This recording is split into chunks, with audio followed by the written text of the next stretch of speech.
El Hadj Amadou Niang, secrétaire général STESU, syndicat des travailleurs des établissements scolaires et universitaires, section COUD. Voilà, comme on le connaît, hein, nous sommes réunis aujourd'hui pour les besoins de la célébration de la fête internationale du travailleur, qui est une fête spécialement dédiée à tous les travailleurs du monde. Et en tant que travailleurs, nous ne devons pas être en reste. Donc c'est une tradition pour tous les travailleurs de se rassembler, de fêter cette fête à l'honneur des travailleurs du monde qui se sont sacrifiés pour que nos droits puissent être respectés jusqu'à l'acquisition de certaines revendications et de certains acquis jusqu'à maintenant. D'accord. Est-ce qu'on peut savoir votre cahier de doléances, c'est quoi? Parce qu'on a l'habitude de le voir en général à la célébration. Voilà, comme vous le savez, le syndicalisme a le volet social dans le syndicalisme est très important. Et nous sommes dans une institution pratiquement à 90% sociale, même si nous sommes dans l'administration publique. Donc nous gérons des étudiants, nous faisons un service public. Donc c'est très normal que parmi nos doléances, le volet social occupe une place importante. Donc c'est les conditions de travail généralement et la revalorisation de nos salaires. Ce qui est un problème que confrontent pratiquement tous les travailleurs et nous ne sommes pas en reste. Donc pour résumer, je peux vous dire que parmi nos doléances, nous voulons attirer l'attention de l'administration par rapport à la revalorisation de nos salaires, à l'harmonisation de nos acquis, parce que comme vous le savez, nous sommes un centre des œuvres universitaires. Nous ne sommes pas le seul centre dans ce pays. Il y a des centres dans d'autres régions. Il y a le Crous de Saint-Louis, il y a le Crous de Bambey, le Crous de Ziguinchor et du rectorat. Donc, nous sommes réunis dans une corporation appelée PATS. Donc, nous sommes le personnel administratif, technique et de service. Donc, nous avions déclenché une lutte pour l'harmonisation de tous les acquis, de tous les PATS. Et pour ce, il y a ce qu'on appelle le décret 2113, qui est un décret qui vraiment lutté pour que tous les travailleurs des universités soient mis dans les conditions meilleures et soient mis à égale dignité sur le plan de la masse, sur le plan du salaire, sur le plan des conditions de travail, mais également sur le plan du traitement de nos statuts. Donc nous réitérons cette revendication. Nous lançons également un appel à notre autorité qui est le directeur du COUD pour l'équité dans le traitement de nos salaires, pour la revalorisation également de nos salaires, mais aussi pour également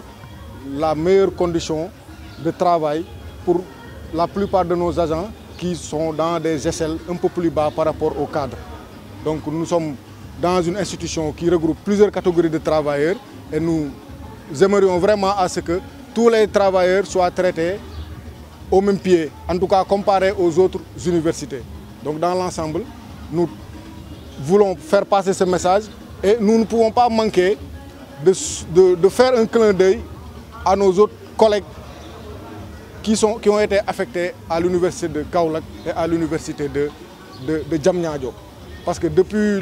l'autonomisation de ces CROUS, il y a parmi nos collègues certains qui ont eu des difficultés de transfert, ce qui leur a valu pratiquement 3 mois sans salaire. Donc nous réitérons cet appel à l'endroit de l'autorité, en tout cas des deux autorités qui gèrent les deux campus sociaux, à savoir le COUD et le CROUS de Sine Saloum, pour que nos collègues-là retrouvent vraiment leur poste et retrouvent leur rémunération. Nous sommes le syndicat STESU, syndicat des travailleurs des établissements scolaires et universitaires. Donc ben syndicat la boo xamante ne dafa bokk ci syndicat central bu ñuy wax CNTS. Mody Guiro jiite ko ñu bokk ci bureau national boo xamante ne moo regroupé toutes les sections yi nekk ci université yëpp suñu secrétaire général Birama Ndiaye dirigé ko ñu ciy profité ci occasion bi di ko nuyu. waaw xam nga en général bu ñu nee cahier de doléance la plupart centrale moo koy porté notre centrale syndicale ñu koy jébal le président de la République. Mais comme nous sommes dans des secteurs yoo xamante ne pratiquement c'est un peu particulier, donc ñun dañuy préférer def suñu benn manifeste boo xamante ne dañ koy jébal suñu autorité directe muy le directeur du COUD. Et ci manifeste boobu noonu ren je pense que fàttewuñ ci bañ a def la revalorisation de nos salaires parce que nag liggéeykat moom salaire rek la am parce que ñun dañu nekk secteur boo xamante ne c'est un peu différent ak yeneen secteurs yi ndax boo demee ci yenn entreprise yi da nga fay fekk employé employeur ñun dañoo nekk ak employé ak employeur ba pare nekk ak ay étudiants muy volet social boo xamante ne mooy sunu domaine de prédilection donc boo nekkee di yëngu ci social dafay baax yow mi nga xamante ne yaay joxe service yi yow tamit sa ay àq ci wàllu social ñu di ko respecter donc ñun dañoo bëgg sunu condition de travail yi ñu gën ko améliorer dañoo bëgg également sunu salaire yi ñu gën ko revaloriser li ñuy wax harmonisation parce que centre lañ nekk centre bi am na Dakar am na Diamniadio am na Thiès am na Saint-Louis am na ñun ñëpp ñu nekk ñu bokk même statut ñu ñuy woowee PATS te boo nekkee PATS Dakar yow ak PATS Saint-Louis dara waru leen wutale te dañuy gis ne des fois dafay am ay différence par rapport ak traitement yi en tout cas surtout sur côté salaire donc loolu tamit ñu ngi ciy liggéey ak direction bi il faut le dire ñu ngi ciy liggéey ñu ngi ciy waxtaan ndax loo xamante ne ministère mooy diriger négociation yi donc ñoo ngi ci ñuy fàttali rek ne war nañ ko gën a mën a baral pour que également ñu mën a am équité sur ce plan loolu bokk na ci doléance yi également bokk na ci doléance yi interne sur le plan interne loo xamante ne xëy na ñun suñu biir wàllu kuddu la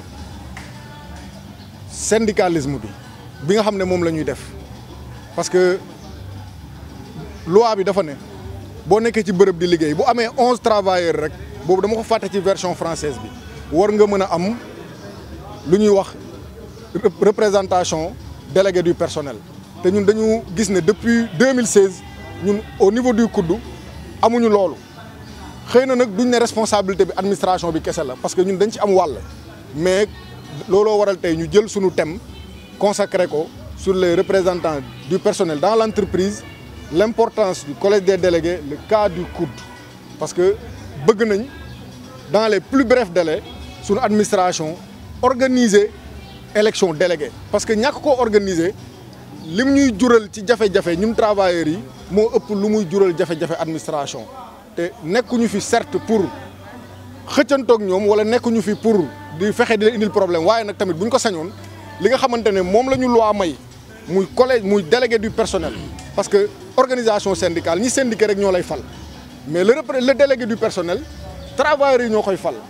donc kiirlaay bi mu àndal ak malaanu kiirlaay bi mu àndal ñu koy wax immunité bi mu àndal ba mu war a mën a permettre le représentant du personnel mu def liggéey bi nga xamante ne moo ko war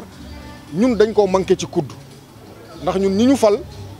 ay pàcc la rek ci travailleurs yi bu ñu sañoon nag loolu comme ni ma ko waxee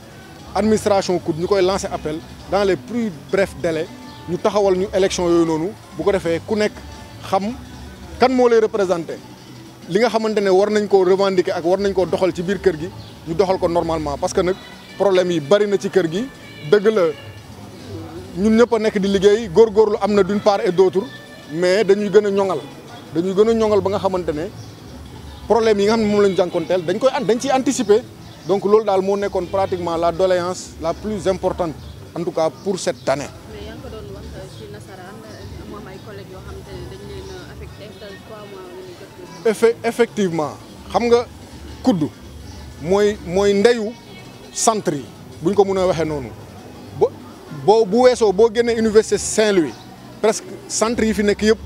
kuddu moo leen porté parce que état bi dafay créer jox kuddu mu doxal ba mu am jëmm mu door leen jox seen autonomie loolu moo ñu dal ak Bambey ba ñu autonome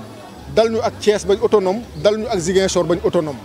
mais bi ñu ñëwee ba ci kaawu université Sine Saloum bi daf ci am gàllankoor bu ndaw ndax ñi nga xamante ne ñoo jóge woon kuddu dem Kaolack ak Fatick ak Kaffrine liggéeyi ji bi CROUS yooyu autonome dafa am benn problème administratif entre ñaari direction yi parce que daf ci am ñoo xamante ne ils se sont retrouvés affectés là-bas au niveau du CROUS de USSEN te ñoom xamuñu ko woon am ñoo xamante ne ñu ngi fii toog ndekete dem nañ te xamuñu ko woon am na ñoo xam ne yóbbu nañ leen fële te xamuñu woon ne ñoom fii la ñu war a des ba tax na comme autonomie la ku nekk da ngay jël sa ay documents dem bu ko defee ñoom weer bi dee na ñëw nañ fii ñu ne leen amu leen fi salaire ñu dem fee ñu leen amu leen fi salaire loolu nag syndicat yi ñu ngi ciy liggéey waxtaan nañ ci ak directeur COUD waxtaan nañ ci ak directeur USSEN et je pense que vraiment mu ngi avancé presque mun nañ ne sori na ba 80%. waaye nag li tax ñun munuñ may délai mbir mi munul xaar mooy salaire daf cee bokk te salaire mooy dignité travailleur. parce que problème bu amee ñu ne la xaaral nga problème bi réglé wu pour nga fayeeku loolu dafay metti ci ñi nga xamante ne ñoom la yëf yi dal. moo tax daal bëgg nañ vraiment balaa mois de mai bi di jeex problème boobu noonu féete boor. am na luñ ci xam ci avancement yi d'accord nañ ci nombre bi nga xamante ne moo war a dem ak moo war a des léegi ay détails yi des daal vraiment je pense que warul mën a durer waat 1 mois pour que ñooñu mën a rentrer waat dans leur statut normal rentrer waat ci seen ay salaire également.